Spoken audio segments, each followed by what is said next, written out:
Lewis has his hands down.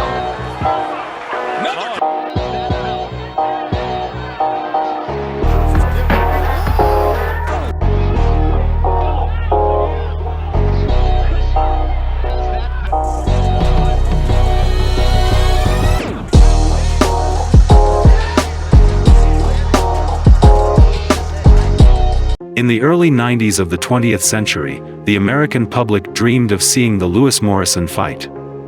Why? The answer is simple: hatred of Lennox and exaltation of Tommy. Lewis was a hellish mixture, a British, with Jamaican roots, who has Canadian citizenship.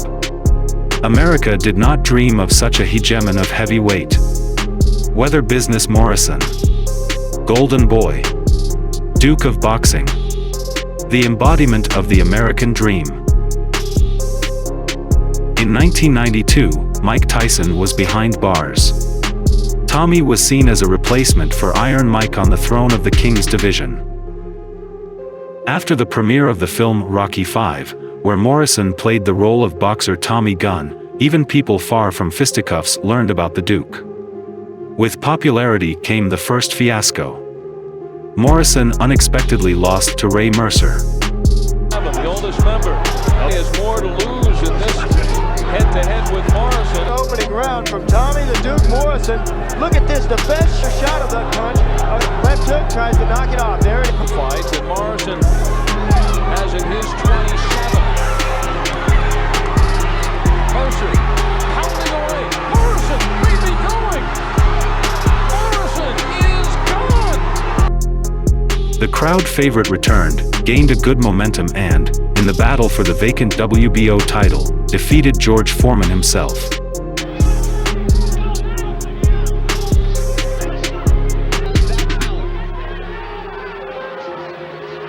We'll accept him as that when the decision is announced. Even though he's done it against a 44-year-old man. Well, there'll always be a caveat, but coming into this, he has to get credit for it. A lot of people thought Alex Stewart would get the decision over Foreman here a little more than a year ago. It appears that Tommy Morrison has done his job. By this time, Lennox, without an official fight, was appointed world champion by decision of the WBC.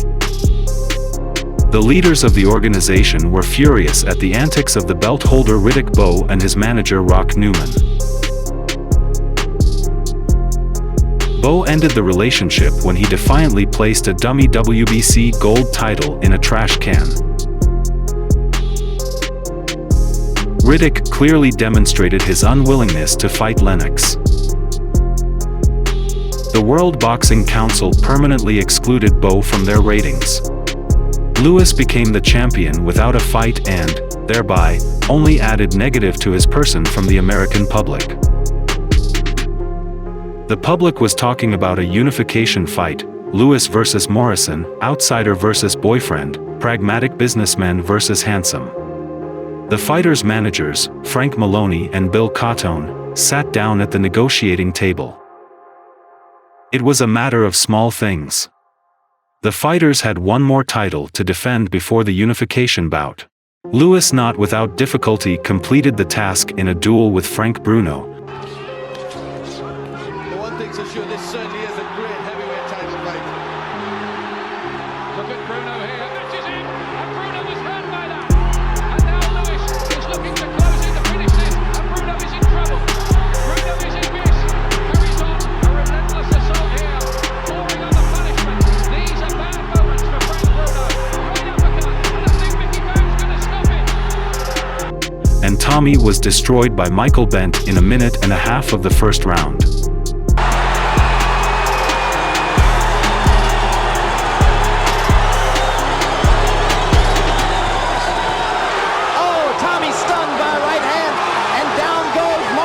The champion was hit on the floor 3 times by Bent's smashing blows. And Bent again, 3 knockdown rule in a punch. Michael Bent on the verge of a big moment, and he's got it. Few expected this turn of events. The fight with Lewis was cancelled. Tommy was no longer world champion and lost his promised fee of $7.5 million.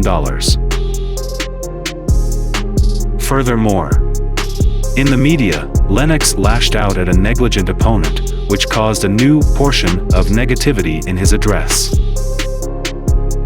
America hated Lewis. Sweet revenge, the feeling that all the haters of the Briton experienced when he lost the title to Oliver McCall. Men letting a little bit go from the armory, but there's plenty more still there, one suspects. And Lewis working again behind that jab. He's got very fast hands for a big man, very athletic. Lewis unbeaten, remember, after 25 fights. Oh, he's got him! And delivered with startling ferocity and startling speed. And Lennox Lewis dropped the left almost imperceptibly and walked straight onto the cleft. But the former champion did not look for excuses. He took the blame and changed the coaching staff. Lennox returned to the ring under the guidance of Emmanuel Sturad. It was already a different boxer. By this time, Tommy was feverish both in the ring and in his personal life. Scandal after scandal. Allegations of beatings by ex-wives and girlfriends, nightly adventures and clashes with the police, health and weight problems. Unconvincing performances in the ring gave way to bright victories. In June 1995, Tommy gave a fantastic fight against Donovan Ruddock.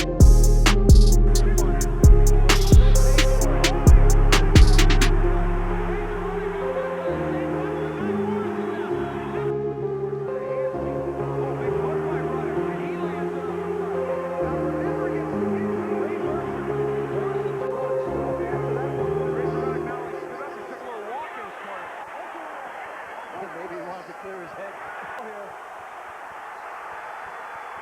He needs to buy about 10 more seconds. Lennox was number 1 in the WBC rankings, Morrison was number 2. On October 7, 1995, the two former champions crossed their gloves in the square of the ring for a minor IBC title. This moment was left behind. The public didn't care what title was at stake. She had long dreamed of seeing this fight and, for some reason, still believed in the success of her scandalous favorite. Tommy only tried to portray the semblance of a competitive fight. Can't get lackadaisical with it and slow it down because this is the best part. Hard right hand by Later in the fight, if he starts to Lewis's jab has dominated the action so far. In the second round, he was knocked down by an oncoming left hook. for him to have an advantage, he should throw more body shots. Tommy was breathing, long stride, and body shot. Morrison leveled things up a little at 3 and 4, but at 5 he missed the worst thing to miss from Lewis, a right uppercut. Between Morrison's punches, which is what I told you, you're going to make him fight him much harder than he's doing right now. With those right hands as he steps inside. Lane gets him at the distance again, and Lewis punches. Morrison maybe landing the harder. Second knockdown. Too fast, I'm dangerous. But the left hook has not been a factor so far. Down goes Morrison again. In the 6th round, Tommy shook from any touch of the Brit's glove. Mills Lane stopped the fight after 2 falls from Duke. Ruddock, after taking a terrible beating. Lane's getting very close to a stoppage here. You get that sense. Now it goes. You can see that Morrison was concerned about his eyes at this point, and once again you'll see the jab do the damage there, followed by His right eye was closed. Lennox's jabs damaged his cheekbone. Morrison was beaten. The jaw and arm were broken, and the career was, in fact, over.